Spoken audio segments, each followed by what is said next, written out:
Take a breath. Right now, that air is clean. Your water is safe. The ground under your feet is solid. Three things you have never once thought about. Hold on to them. Because in every place you are about to see, at least one of those three was actively trying to kill you. And the worst one on this list is not a ruin. It is not a ghost town. Almost 200,000 people woke up there this morning. They have jobs, they have apartments, they chose to be there. We will get to them. London, the summer of 1858. For 400 years, the city had used the River Thames as a toilet. Every house, every factory, every slaughterhouse emptied directly into it. And in June of 1858, London got hot. The river stopped being water. It became a warm brown sludge that people described as unbearable from half a mile away. Curtains in Parliament were soaked in chemicals just so politicians could stay in the room. They seriously discussed abandoning the building and moving the government out of the city. But the smell was the harmless part. 4 years earlier, in one neighborhood alone, over 600 people had died of cholera in about 10 days. Not from the air, from drinking the water. A doctor named John Snow traced it to a single public pump, and almost nobody believed him. In the poorest industrial districts of Britain at that time, the average person did not reach 30 years old.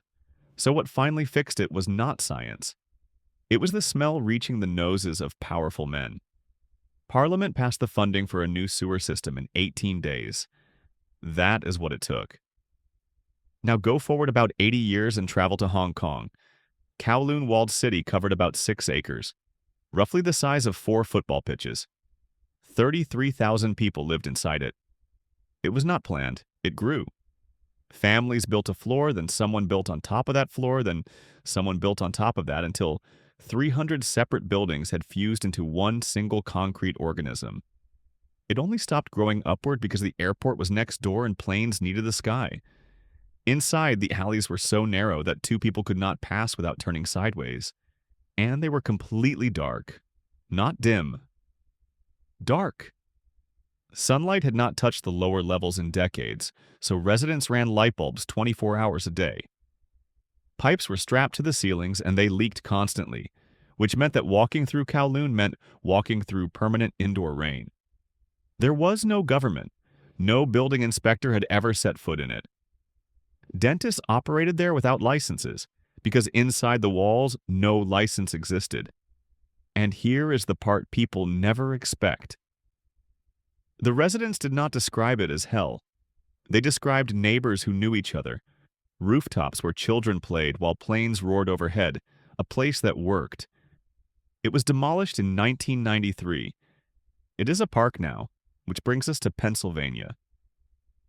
Centralia was an ordinary American coal town, about 1,000 people, shops, churches, a school. In 1962, the town burned rubbish in an old pit, the way it always had. Except this time the fire reached an exposed seam of coal. That coal seam ran underneath the entire town, and coal does not go out. At first it was invisible. Then gardens started dying. Then steam began rising out of the ground in winter.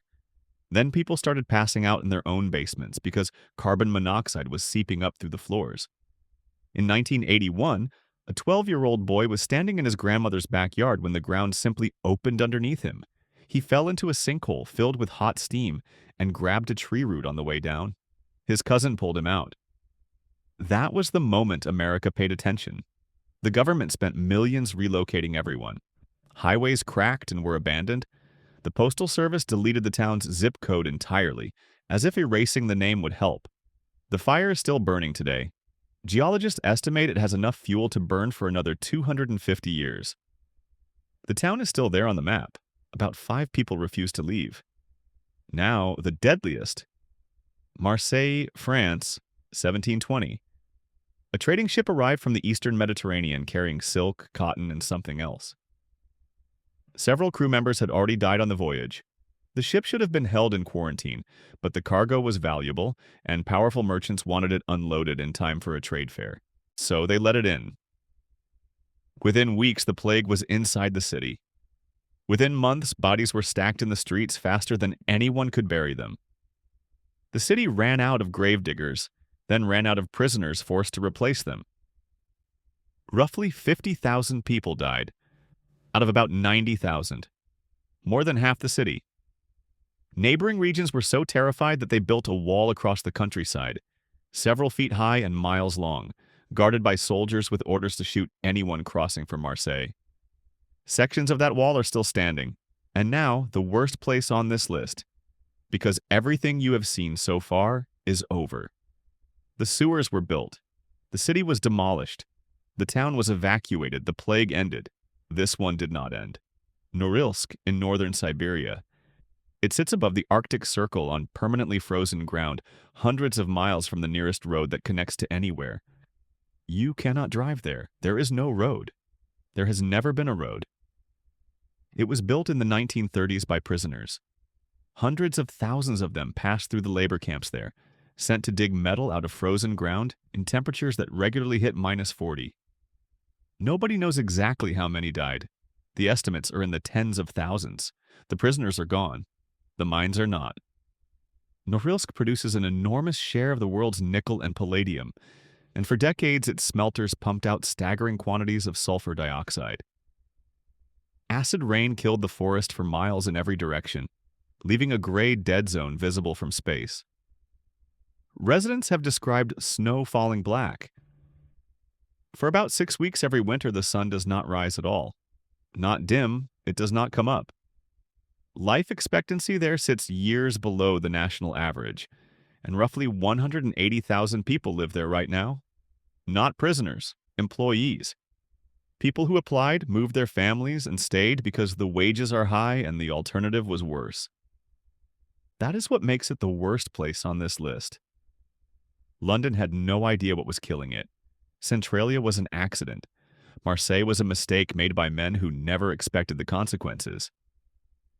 Norilsk is a choice, made every single morning by people who know exactly what the air is doing to them and go to work anyway.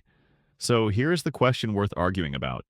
Is the worst place in history the one that killed the most people or the one that people keep choosing? Tell me which one you would survive and which one you would run from.